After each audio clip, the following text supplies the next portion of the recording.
Olá, seja muito bem-vindo a mais um Bem-Estar aqui da TV Caras.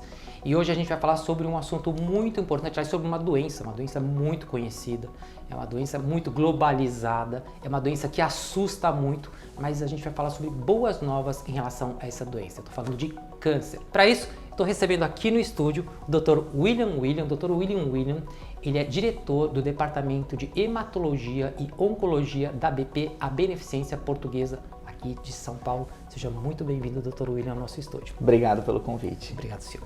Bem, a primeira pergunta, a gente já para começar dando essas boas notícias, a gente sabe que primeiro a gente precisa falar sobre esse estigma, né? Assim, oncologia, o senhor como oncologista sabe muito bem disso. Eu posso dizer que hoje um paciente que recebe o seu diagnóstico nesse momento de algum tipo de câncer, ele está diante de um cenário de tratamento muito mais evoluído e com uma chance de sobrevida ou mesmo de não letalidade muito maior do que a gente tinha algum tempo atrás? Não tem dúvida nenhuma. Quer dizer, os tipos de tratamento que nós temos hoje em dia para câncer, eles evoluíram muito. Então, o que a gente faz hoje para um paciente que foi diagnosticado é completamente diferente do que se fazia há 5 anos atrás, 10 anos atrás e 20 anos atrás. Então, aquela figura que as pessoas têm do paciente com câncer tomando quimioterapia até os últimos dias, isso mudou completamente. E isso é verdade tanto para os pacientes que têm a doença mais avançada, quanto para aqueles pacientes que têm o diagnóstico na doença mais inicial. A gente teve muitas mudanças no tratamento e evoluções no tratamento para todos esses tipos de paciente. E o senhor colocou aí uma questão de 3, assim, é uma coisa recente, né? O que exatamente o que aconteceu para a gente ter essa mudança tão positiva em diagnóstico nesses últimos tempos? A oncologia talvez seja uma das áreas da medicina mais dinâmicas. Existe muito investimento em pesquisa e, em geral, o conhecimento ele é gerado e ele vai de maneira exponencial, né? Então, uma vez que você tem uma descoberta nova, isso gera outras descobertas, outras estratégias de tratamento, e é por isso que, mesmo num espaço curto de tempo, 3, 4, 5 anos, a gente muda completamente a maneira como a gente aborda os pacientes. E essa é uma das coisas mais gostosas de você fazer oncologia, que você consegue proporcionar para o seu paciente sempre coisas novas e coisas que superam o que a gente conseguia fazer antes. Doutor, eu queria saber quais são especificamente, ou se tem, provavelmente sim, quais são especificamente esses tipos de cânceres que foram mais favorecidos por essas evoluções tecnológicas. Então, de que tipo de câncer antes se morria mais ou se tinha uma dificuldade maior no tratamento e hoje a pessoa consegue ter uma qualidade de vida melhor em relação a ele? Olha, praticamente em todos os tipos tumorais nós tivemos grandes avanços. E eu coloco, talvez, os principais avanços que nós tivemos nas últimas 1 a 2 décadas, em termos de medicamentos, em 2 categorias importantes. Uma delas é uma categoria que a gente chama de imunoterapia, e a outra categoria é a que a gente chama de terapia-alvo. Então, o que são essas coisas? Sim. Então, imunoterapia. Então, é um tipo novo de medicamento. Exato. A gente já há muito tempo sabia que o nosso sistema imunológico, o nosso sistema de defesa, ele está constantemente checando as nossas células e entendendo se essas nossas células se transformaram numa célula mais maligna. Perfeito. E eles está eliminando essas células o tempo inteiro. Então, toda vez a gente tem um cheque do nosso sistema imunológico. Imagina, por exemplo, você vai para a praia e toma sol. Esse sol vai danificar a sua pele. Sim. Essas células da pele, elas vão começar a se alterar. Sim. E se você fizer isso repetidas vezes, eventualmente essa célula pode se transformar num câncer. O nosso sistema imunológico, ele é capaz de reconhecer essas células e ir eliminando essas células. Por isso que não é todo mundo que desenvolve câncer. O que acontece é que em algumas pessoas, o sistema imunológico não funciona direito, ou a célula arranja um jeito de escapar. Entendo. E aí o câncer se desenvolve. E o que a gente conseguiu estabelecer de alguns anos para cá foram medicamentos que conseguem fazer com que o sistema imunológico, o sistema de defesa, volte a funcionar bem contra os tumores. E antigamente a gente achava que isso só ia funcionar para alguns tipos tumorais. Sim. Que a gente sabia que estavam muito relacionados com o sistema imunológico. Sim. Câncer de pele e melanoma é um exemplo. Sim. Câncer de rim é outro exemplo. A gente sempre soube que esses 2 tumores tinham essa interação com o sistema imunológico muito importante. O que a gente descobriu de lá para cá é que essa interação não é só para esses 2 tipos de tumor. Isso acontece para praticamente todos os tumores. E aí a gente começou a desenvolver medicamentos que aumentam o sistema imunológico contra o câncer de pele e melanoma e começou a usar esses medicamentos em outros tumores. Hoje em dia a gente usa essa imunoterapia, esses medicamentos, para mais de 20 tipos tumorais, incluindo câncer de pulmão, câncer de mama, câncer de intestino. Essas são situações que são muito comuns, né? São alguns dos tumores mais comuns que a gente tem. E a gente tem essa opção de usar essa nova medicação, que é a imunoterapia. E essa nova medicação, isso para quem está acompanhando a gente, ou que é um paciente oncológico, ou que acompanha algum paciente oncológico, se tem essa dúvida, essa nova medicação, ela traz junto uma nova linha de efeitos colaterais, ou ela também no tratamento, ela tem ali um decréscimo desses efeitos, ela dá uma qualidade melhor para o paciente enquanto tratamento?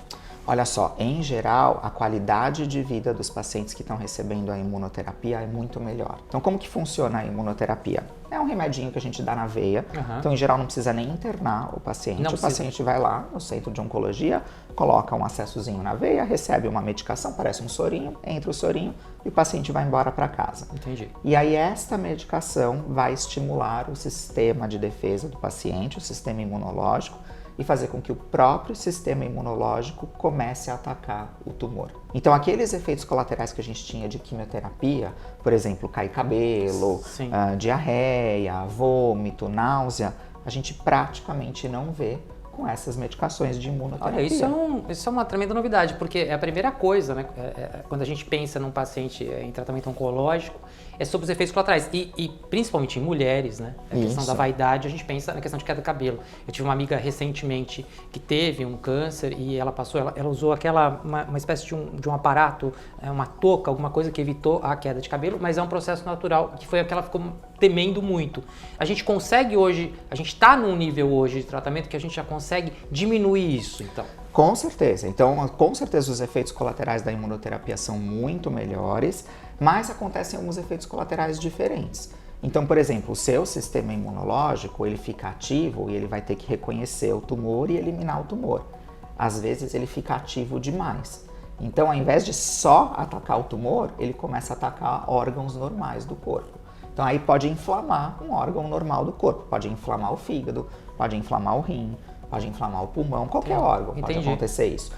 Em geral, é mais raro isso acontecer, é uma porcentagem pequena dos pacientes onde isso acontece e na grande maioria das vezes é um processo reversível. Se o médico perceber que isso está acontecendo, tem medicações que a gente faz e corta esse tipo de efeito colateral. E essa imunoterapia, ela vai para todas as faixas etárias, essa nova imunoterapia? A imunoterapia, sim. A gente pode utilizar em faixas etárias diversas.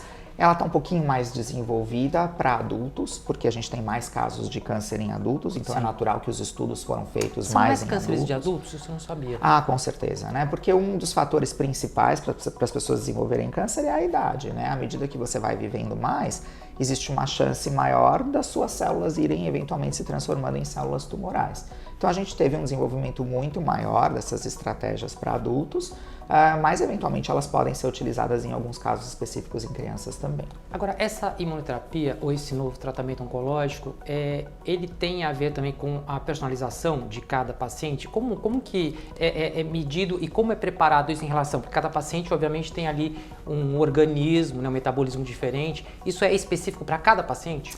Nós estamos começando a entrar um pouquinho nessa área da personalização do tratamento com a imunoterapia. Então, uma das vantagens da imunoterapia é que ela funciona por um período longo. Então, diferentemente da quimioterapia, quando você faz uma quimioterapia, principalmente para uma doença avançada, mesmo que essa quimioterapia funcione, em geral ela acaba funcionando por um curto período de tempo. Sim. Chega uma hora, o tumor acaba ficando mais resistente e aquela quimioterapia para de funcionar. Sim. A imunoterapia ela tem uma característica diferente. Ela não funciona para todo mundo, mas quando ela funciona, ela tende a funcionar por longos períodos de tempo. Então eu vou dar um exemplo para você do que aconteceu em câncer de pulmão. Então se a gente pegar um paciente com câncer de pulmão avançado, que recebeu um monte de quimioterapias prévias, você já tentou 1, 2, 3 quimioterapias, você praticamente não tem muito mais opção para fazer para esse paciente, infelizmente. nos primeiros estudos de imunoterapia, então os primeiros pacientes que tentaram a imunoterapia quando a droga estava sendo desenvolvida, isso já vai fazer mais ou menos uns 8 anos, esses pacientes que já não tinham muita opção de tratamento, receberam a imunoterapia 5 anos depois, 15% dos pacientes ainda estavam bem e vivos. Então, 1 em cada 6 pacientes estava muito bem, estava vivo, tocando a sua vida, num prazo de 5 anos. E, em geral, esses pacientes que já passaram por um monte de tratamento, a gente estava medindo o tempo deles de vida, infelizmente, em poucos meses. Nossa, 3, mas é 4, um gap 5 meses. É enorme. Gigantesco. Não é para todo mundo, Sim. é 1 em cada 6. Pode ser para todo mundo com a evolução disso? Aí que entra a personalização do tratamento. Então, o que a gente começou a buscar? A gente falou, opa, isso aqui está funcionando. Mas por que não funciona para todo mundo? Será que tem algum exame que a gente pode fazer que diz, olha, esse paciente aqui vai se dar melhor com a imuno, esse aqui vai se dar melhor com a quimioterapia? E tem algumas coisas novas saindo nesse sentido também. Então, o que você falou de personalização do tratamento. Eu não vou fazer a imunoterapia para todo mundo, mas eu vou conseguir escolher quem são os pacientes, talvez aonde a imunoterapia vai funcionar melhor, e vou dizer, para esse paciente eu vou fazer a imunoterapia. E quando a imunoterapia não é a melhor opção, o que você tem de outras opções de tratamento? Então, a gente tem a quimioterapia convencional, mas aí tem a outra novidade que aconteceu bastante nos últimos anos, que foi o desenvolvimento da terapia-alvo. Então, a terapia-alvo é uma outra grande novidade, muito importante, e também é utilizada em um monte de tumores, talvez um dos principais aí seja câncer de pulmão, mas a gente pode usar em câncer de mama, em câncer de pele e melanoma, em câncer de intestino, tem uma série de tumores que a gente pode usar também. Em linhas gerais, o que é essa terapia-alvo? Então, a terapia-alvo ela é um pouquinho diferente da imunoterapia e também diferente da quimio. Então, o que é terapia-alvo? A gente descobriu de uns tempos para cá que os tumores, eles acabam desenvolvendo mutações no DNA. Então, a gente tem uma alteraçãozinha no DNA, que é a molécula que programa a nossa célula, faz a nossa célula funcionar. E justamente o que causa o tumor é quando tem um defeito nesse programa, um defeito nessa molécula do DNA. Perfeito. Quando isso acontece, aquela molécula começa a funcionar como se fosse o motor do tumor. É ela que faz o tumor dividir, se espalhar, proliferar, causar todos os problemas que um câncer causa. Se a gente descobre qual é exatamente o defeito que funciona como se fosse o motorzinho desse tumor, eu consigo dar um remédio que bloqueia esse defeito. Então ele vai no alvo, então eu encontro qual é o alvo que está alterado e faço essa terapia exatamente ali no alvo. Eu dou um remédio que vai bloquear exatamente aquele defeito. Como que uma pessoa completamente leiga e completamente não familiarizada com câncer, por exemplo, como é que ela pode descobrir? Se ela não sente um sintoma, ela faz um check-up via hemograma? Como é que a gente pode ter um indício justamente dessa fase inicial de algum tipo de câncer para poder fazer esse tratamento inicial e ter maior sucesso? Então, o ideal é sempre diagnosticar o tumor em estágio mais precoce. Então, ou a pessoa tem que ficar ligada nos sintomas, mas isso é muito comum, não só em câncer de pulmão, mas em outros tumores, que às vezes, quando o câncer causa o sintoma, ele já está muito grande, ele já se espalhou. Então, o ideal até não é a gente pegar na fase dos sintomas. Se pegar na fase do sintoma, em fase inicial, ótimo, muita sorte, vamos lá e vamos tratar. Sim. Agora, o ideal é a gente até pegar esses tumores antes que eles causem sintomas. Como que a gente faz isso? São os exames de rastreamento. Então, a gente chama de rastreamento, check-up, screening, tem vários nomes para isso. Como é que funciona isso? Para alguns tumores, isso está muito bem estabelecido. Então, vamos dar os exemplos aqui. Mamografia para as mulheres acima de uma certa idade. Então, todo mundo sabe que a mulher tem que ir no seu ginecologista e tem que fazer a mamografia, dependendo da faixa etária, é uma vez por ano, uma vez a cada 2 anos, 3 anos, eu não vou entrar nesses detalhes, mas a mamografia é capaz de pegar um tumorzinho na mama antes que ele cause nenhum sintoma. Imagina, para a mulher sentir alguma coisa na mama de um tumorzinho crescendo, esse tumor tem que estar grande. Se tiver pequenininho... Tem que ser um exame como tem que esse. Só um exame mesmo que consegue pegar. E quando você pega no exame pequenininho, a chance de curar é maior. O outro tumor que é muito importante a gente fazer o check-up é o tumor de colo de útero. Então, como que a gente faz isso? É o Papa Nicolau, o exame preventivo. Que as mulheres vão no ginecologista, faz o raspadinho, que a gente está procurando ali? A gente está procurando células que se parecem com células do tumor. Perfeito. E se a gente encontrar, a gente vai tratar esse câncer do colo do útero de uma maneira muito menos agressiva e com uma chance muito maior de cura. Perfeito. Então esse é outro que tem que fazer o rastreamento. Em geral, mulheres já na idade de atividade sexual, e tem que fazer isso até uma certa faixa etária. Quais são os outros tumores que a gente tem em rastreamento? E esses aí, às vezes o pessoal esquece. Câncer de intestino. Então, hoje em dia é recomendável para todo mundo acima de 50 anos fazer uma colonoscopia. Isso, aliás, é uma coisa, colonoscopia é esse palavrão, né? E tem muita gente que tem medo, tem muita gente que fala assim, não, isso é uma coisa, vou fazer uma colonoscopia só quando eu realmente sentir alguma coisa muito grave. O que o senhor está me dizendo é que quem tem a partir de 50 anos, por uma questão de prevenção, porque o câncer de intestino é uma realidade grande, imagino que tem muitos casos. Mais comuns. É um dos mais comuns, até pelo próprio estilo de vida, de alimentação que a gente tem. A pessoa, ela precisa ir ao clínico ou ao médico dela, pedir. Como é que, por exemplo, eu quero fazer uma colonoscopia, porque eu desconfio por alguma razão, ou eu quero justamente me prevenir de não ter um câncer no intestino. O que eu preciso sentir, ou simplesmente eu vou e peço para fazer esse exame? Sentir, você não precisa sentir nada. Hoje em dia é justamente rastreamento ou screening é para paciente que não tem sintoma. Ou seja, que é silencioso. É silencioso. Quando você tem sintoma, você vai investigar o sintoma. Aqui a gente não está falando de sintoma nenhum. É para todo mundo que não tem sintoma, acima de 50 anos, tem que fazer uma colonoscopia a cada 10 anos. Você faz a colonoscopia, ela veio normal, você está bem por 10 anos. Perfeito. Dali 10 anos você tem que fazer outra. Perfeito. Então, essa faixa etária, inclusive nos Estados Unidos, está até caindo. Hoje em dia nos Estados Unidos é acima de 45 anos e não mais 50 anos. E o que acontece? Os médicos esquecem de pedir. Às vezes você está indo no seu... A gente às vezes não tem muito clínico geral aqui no Brasil, né? É difícil ter a figura... Tem bastante médico, Sim. mas às vezes é difícil você ter o clínico geral ou o médico de família. Sim. O cardiologista acaba funcionando como clínico geral, né? As Sim. pessoas sempre lembram, é deixa ela ver minha pressão, deixa eu ver meu colesterol, como é que tá, e vai no cardiologista, É o cardiologista. né? O cardiologista tem que lembrar que tem que fazer screening para câncer. Então, o cardiologista tem uma certa obrigação de perguntar para a mulher, olha, você está fazendo a sua mamografia, o seu Papa Nicolau com o seu ginecologista? Você já fez a sua colonoscopia, se você tem mais de 50 anos? E aí tem outros 2 tumores que também a gente tem que fazer o screening. Um deles é câncer de pulmão, e aí vale para pacientes que fumaram muito, ou que fumam ainda. Mas vamos pegar, por exemplo, uma pessoa de, 65 anos. Se ela fumou desde os 40, um maço por dia, ela está entrando meio que nessa faixa. Ela deveria receber uma tomografia de tórax.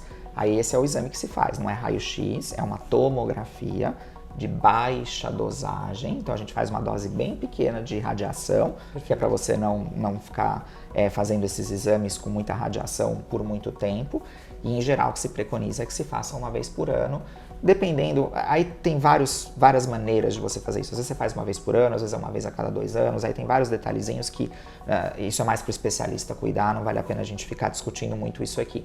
Mas a mensagem é, a pessoa fumou ou fuma e por este período mais longo, você deve fazer uma tomografia. Deve incluir essa tomografia nesse check-up. Porque, como bem o doutor disse, os sintomas podem ser silenciosos. Quer dizer, a gente está falando aqui em prevenção. Né? Porque uma das grandes lógicas da sobrevivência, da qualidade de vida, é você tratar alguma coisa no início, sem que você chegue aos sintomas explícitos, porque no momento que você chega aos sintomas mais fortes ou mais explícitos é porque aquela doença já está num estágio mais avançado e o tratamento começa a se tornar um pouco mais complexo e a chance de um diagnóstico preciso. E o último, deixa eu só falar do último, que esse é importante, é o próstata. Então, a próstata, ele tem crescido cada vez mais. O câncer de próstata, em geral, a gente vê, né, que talvez até por mais diagnóstico que a gente faça, e o câncer de próstata, existe um pouquinho de controvérsia se você deve fazer o check-up ou o rastreamento para o câncer de próstata. Porque o câncer de próstata, ele pode ser muito indolente, ele pode caminhar muito devagar. Então, e em geral, ele dá em pacientes mais velhos. Então, você imagina, por exemplo, um homem de 75, 80 anos, às vezes diagnostica um câncer de próstata.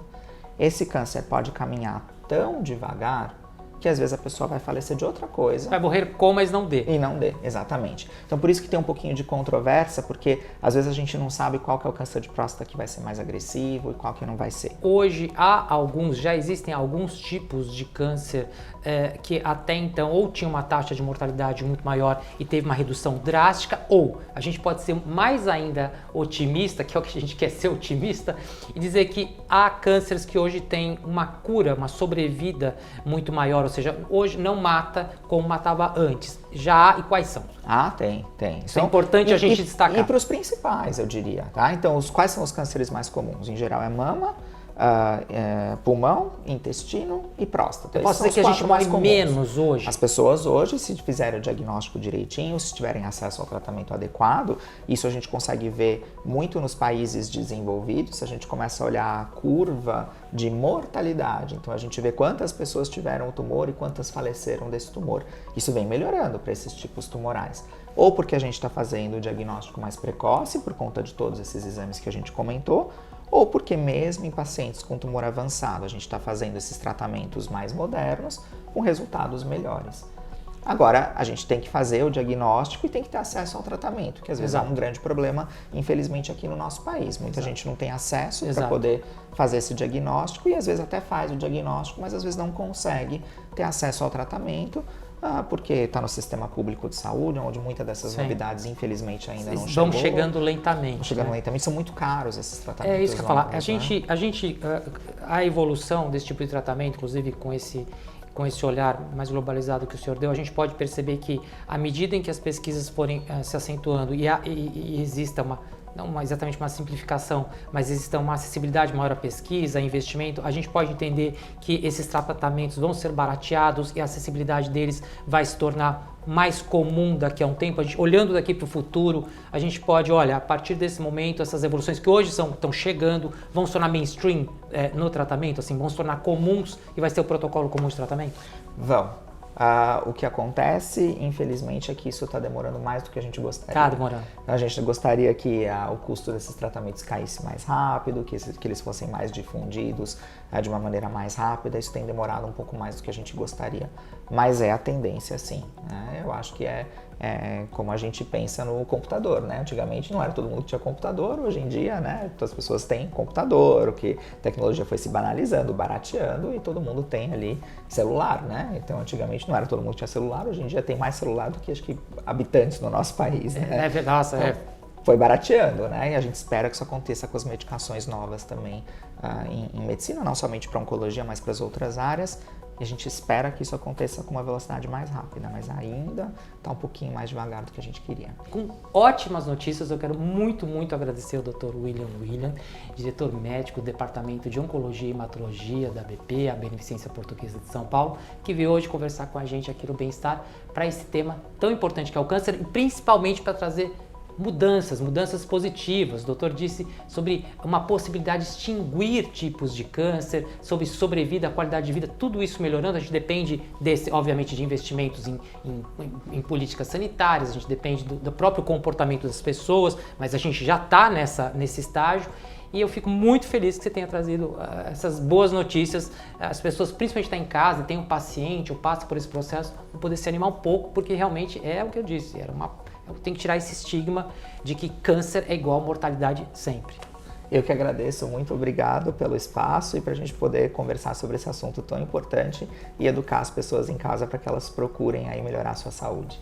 Muito obrigado, senhor. Bem, você agora pode comentar, mandar suas sugestões, curtir e compartilhar aqui nas nossas redes sociais que estão aparecendo aqui embaixo no rodapé. Eu agradeço mais uma vez a sua audiência aqui para o Bem-Estar da TV Caras e até a próxima.